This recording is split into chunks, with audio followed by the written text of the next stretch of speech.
Hello everyone, आज की इस वीडियो में हम बात करने वाले हैं विनेगर के बारे में। आप सब ने गार्डनिंग में विनेगर के यूज़ के बारे में ज़रूर सुना होगा और आज की इस वीडियो में हम ये क्लियर करेंगे कि कितना ये मिथ है और क्या इसके पीछे की सच्चाई है।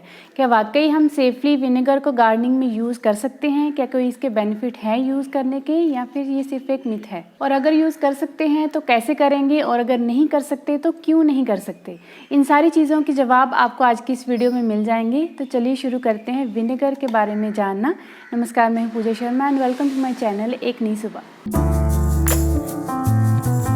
तो सबसे पहला सवाल कि किचन में यूज़ किए जाने वाले इस सिंथेटिक विनेगर को क्या हम अपने गार्डन में डायरेक्टली यूज़ कर सकते हैं अपने प्लांट्स के ऊपर? तो इसका जवाब होगा नहीं, क्योंकि ये सिंथेटिकली एसिटिक एसिड से प्रिपेयर किया जाता है विद 5% ऑफ कंसंट्रेशन, जो कि हमारे प्लांट्स की फॉइलेज को ख़राब कर सकते हैं, उसे बर्न कर सकते हैं। तो डायरेक्टली कभी भी आपको विनेगर ना अपने प्लांट की फॉइलेज के ऊपर यूज़ करना है और ना ही उसकी सॉइल में कभी भी इसे डायरेक्टली यूज़ करना है। तो क्या हम पानी के साथ डिल्यूट करके इसे यूज़ कर सकते हैं? हाँ, डिल्यूशन के साथ विनेगर को यूज़ किया जा सकता है गार्डनिंग में, बट कुछ हमें उसके लिए प्रिकॉशन भी लेने होंगे, काफ़ी सारी चीज़ों का ध्यान भी रखना होगा। और अलग अलग पर्पज़ के लिए हम विनेगर को यूज़ करते हैं, तो उसको यूज़ करने के तरीके भी अलग अलग हैं।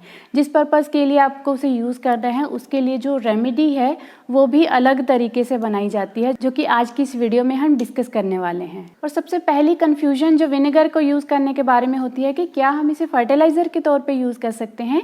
जी नहीं, ये किसी भी तरह के फर्टिलाइज़र को रिप्लेस नहीं कर सकता है। और अगर इसके केमिकल फॉर्मूला की बात करें तो ये कार्बन, हाइड्रोजन एंड ऑक्सीजन का मिक्सचर है एक तरह से, और ये तीनों एलिमेंट हमारे प्लांट्स को एयर से ऑलरेडी मिल जाते हैं।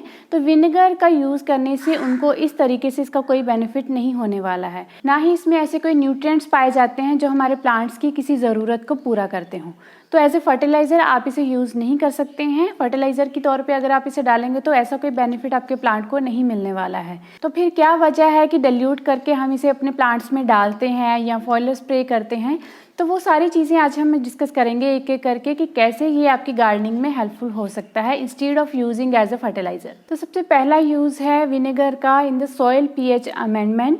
अगर आपके गार्डन की सॉइल एल्कलाइन है या न्यूट्रल है और किसी प्लांट को एसिडिक सॉइल की ज़रूरत है, तो उसमें आप विनेगर को यूज़ कर सकते हैं। 1 लीटर पानी के अंदर आपको 1 चम्मच इस विनेगर का डालना है, सिंथेटिक विनेगर का, और इसे आप अपने प्लांट की सॉइल में हर 15 दिन के बाद दे सकते हैं। इनफैक्ट अपनी गार्डन की सॉइल को टेस्ट करने के लिए भी आप विनेगर को यूज़ कर सकते हैं।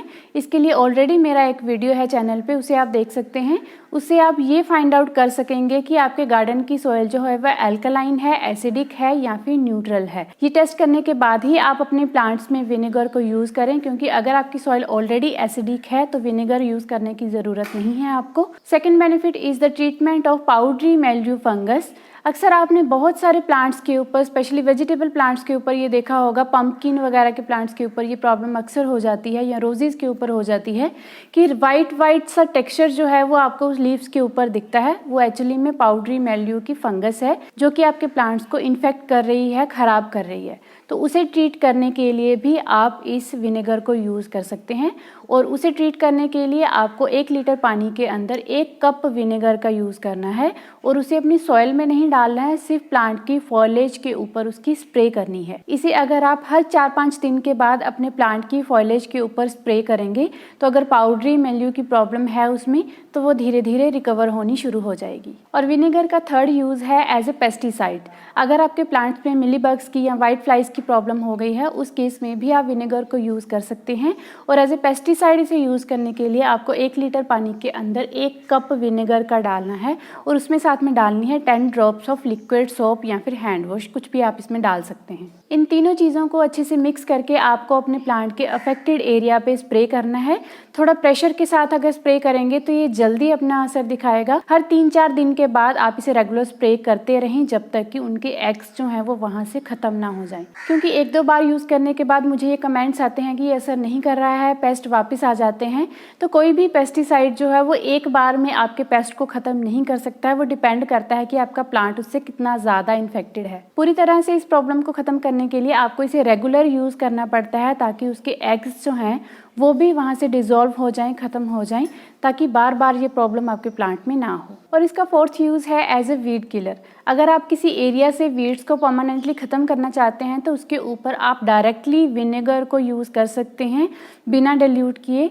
विनेगर को यूज़ करने से उस जो वीड का जो प्लांट होता है उसकी जो टिश्यूज़ हैं उसे ये डिज़ोल्व कर देगा और प्लांट को ख़त्म कर देगा।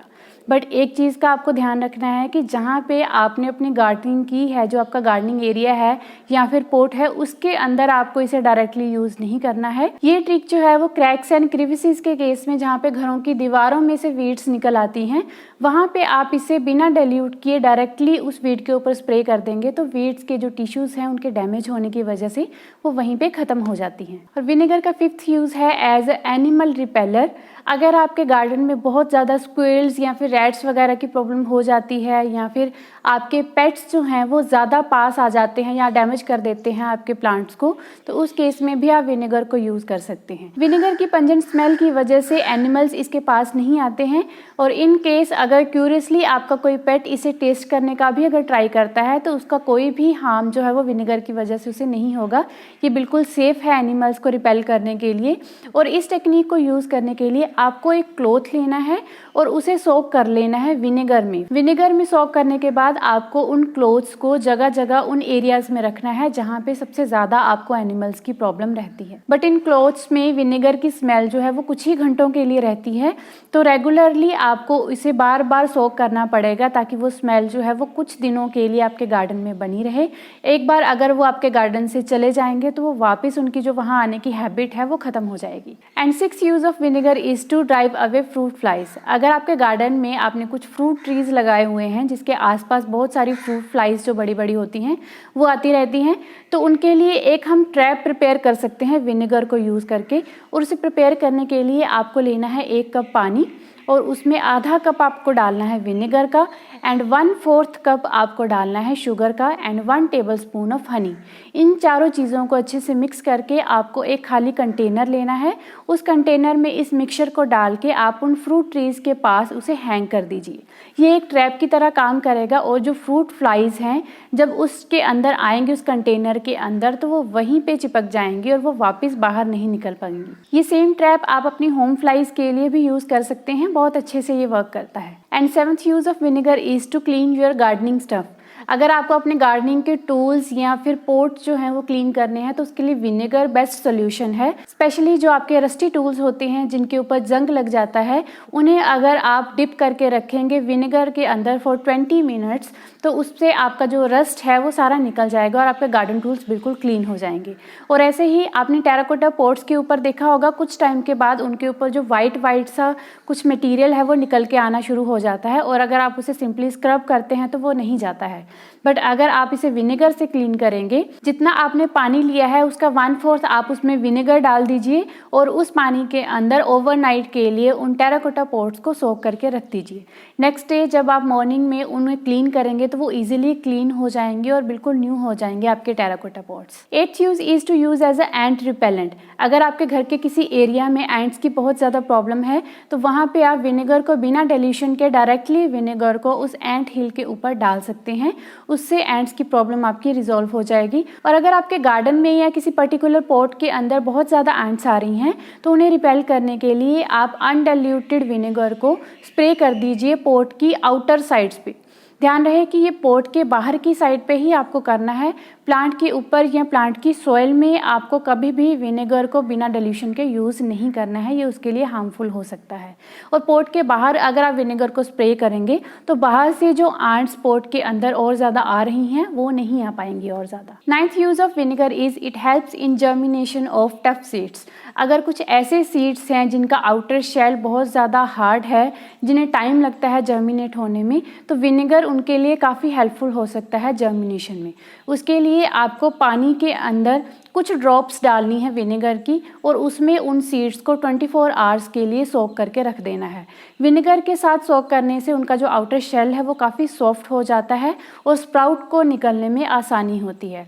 24 आवर्स तक सोक करने के बाद आपको नेक्स्ट डे सिंपली वैसे ही जैसे हम नॉर्मली सीड्स को जर्मिनेशन के लिए लगाते हैं वैसे ही उन सीड्स को लगा देना है और आप देखेंगे कि उनकी जर्मिनेशन जो है वो काफ़ी फास्ट हो गई है और स्प्राउट्स जो हैं वो कंपैरेटिवली जल्दी निकल के आ रहे हैं। 10th use is to control slugs and snails. Rainy season में ये प्रॉब्लम बहुत ज़्यादा हो जाती है स्लग्स एंड स्नेल्स की, तो इसके लिए आप भी विनेगर यूज़ कर सकते हैं। डायरेक्टली विनेगर को उसे बिना डाइल्यूट किए स्प्रे कर दीजिए या फिर सॉल्ट आप उसके लिए यूज़ कर सकते हैं। ये दोनों ही चीज़ें उन स्लग्स एंड स्नेल्स को वहीं पे डिसॉल्व कर देती हैं। 11th use is to preserve और फ्रेशन द कट फ्लावर्स। अगर आप अपने गार्डन से कुछ फ्रेश फ्लावर्स को कट करके उनके लिए बुके प्रिपेयर करते हैं उनसे या फिर अपने इंडोर स्पेस को उससे डेकोरेट करते हैं तो उनकी जो लाइफ स्पैन है उसे इंक्रीज़ करने के लिए भी आप विनेगर को यूज़ कर सकते हैं।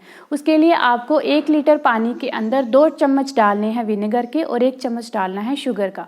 इस सॉल्यूशन के अंदर अगर आप अपने कट फ्लावर्स को रखेंगे तो उनका लाइफ स्पैन जो है वो काफ़ी ज़्यादा टाइम तक रहता है, जल्दी ही नहीं मुरझा जाते, वो काफ़ी टाइम तक वो फ्रेश ही दिखेंगे जैसे कि आपको अपने गार्डन में वो दिखते हैं। 12th use is to remove the water stains. अगर आपके प्लांट्स के ऊपर जो कि ब्रॉड लीव्स के जो प्लांट्स होते हैं जैसे कि क्रोटॉन है, रबर प्लांट है या फिर डम केन का प्लांट है जिनकी बड़ी बड़ी लीव्स होती हैं, ऐसे प्लांट्स के ऊपर जब हम वाटरिंग करते हैं तो उनके स्टेन्स उसके ऊपर पड़ जाते हैं, पानी के निशान रहते हैं। और अगर आप अपने प्लांट्स को इंडोर रख रहे हैं तो उन्हें क्लीन रखना और भी ज़्यादा ज़रूरी है, तभी वो अच्छे दिखते हैं। तो उनको क्लीन करने के लिए आप 1 कटोरी के अंदर पानी लीजिए और उसके अंदर कुछ ड्रॉप्स आपको विनेगर की डालनी है और एक कपड़े को सोक करके आराम से आप उन स्टेन्स को क्लीन कर सकते हैं। आपके प्लांट की लीव्स जो हैं वो बिल्कुल फ्रेश एंड शाइनी दिखेंगी अगर आप विनेगर के डिल्यूशन के साथ उसे क्लीन करेंगे तो। और प्लांट के अलावा अगर आपको किसी और जगह से वाटर के स्टेन्स रिमूव करने हैं तो वहाँ पे भी आप विनेगर को यूज़ कर सकते हैं और उस टाइम पे आपको डिल्यूशन की ज़रूरत नहीं है, डायरेक्टली विनेगर को यूज़ किया जा सकता है। जैसे कि कोई कांच का बर्तन है जिसमें आप अपने मनी प्लांट को इंडोर ग्रो करने के लिए यूज़ कर रहे थे या अपने फ्रेश कट फ्लावर्स को उसमें रख रहे थे, तो टाइम के साथ साथ जो पानी है उसके निशान एक लेवल तक पड़ने शुरू हो जाते हैं। उनको रिमूव करने के लिए भी आप विनेगर को यूज़ कर सकते हैं। विनेगर को सोक करके आप रब करते रहिए जब तक कि वो स्टेन्स चले ना जाएं। इसी तरीके से आप अपने घर की सिंक्स को, टैप्स को एंड मिरर्स को भी क्लीन करने के लिए विनेगर को यूज़ कर सकते हैं। 13th use is to clean and sanitise the outdoor furniture. अगर हमने अपना गार्डन बहुत अच्छा बनाया है तो वहाँ पे सिटिंग के लिए ऑब्वियसली कुछ अरेंजमेंट भी किया होगा जो कि mostly metallic table and chairs होते हैं, तो उनको क्लीन करना, उनको क्लीन रखना सबसे ज़्यादा एक चैलेंजिंग टास्क हो जाती है, स्पेशली आफ्टर द रेन। जब बारिश पड़ जाती है तो उसकी धूल जो है वो वहीं पे जम जाती है और उसे क्लीन करना बहुत डिफ़िकल्ट हो जाता है। तो ऐसे फर्नीचर को भी आप क्लीन करने के लिए विनेगर का यूज़ कर सकते हैं। डस्ट के एंड वाटर के स्टेन्स उसमें से आसानी से चले जाएंगे और वो सारा मटेरियल जो है, वो सारा फर्नीचर जो है वो साथ के साथ सैनिटाइज भी हो जाएगा और किसी भी आउटडोर पार्टी के लिए या गार्डन पार्टी के लिए वो फिर से तैयार हो जाएगा। तो ये थी आज की कंप्लीट इन्फॉर्मेशन विनेगर के बारे में। आई होप आपकी विनेगर को लेकर सारी कन्फ्यूजन्स आज क्लियर हो गई होंगी और विनेगर से कौन कौन से बेनिफिट आप ले सकते हैं वो भी आज आपको पता चल गया होगा। तो अगर आपको आज की ये वीडियो और ये इन्फॉर्मेशन अच्छी लगी हो तो प्लीज़ इस वीडियो को लाइक एंड शेयर करें, मेरे चैनल को सब्सक्राइब करें एंड बेल आइकन प्रेस करें for the latest video notifications. धन्यवाद।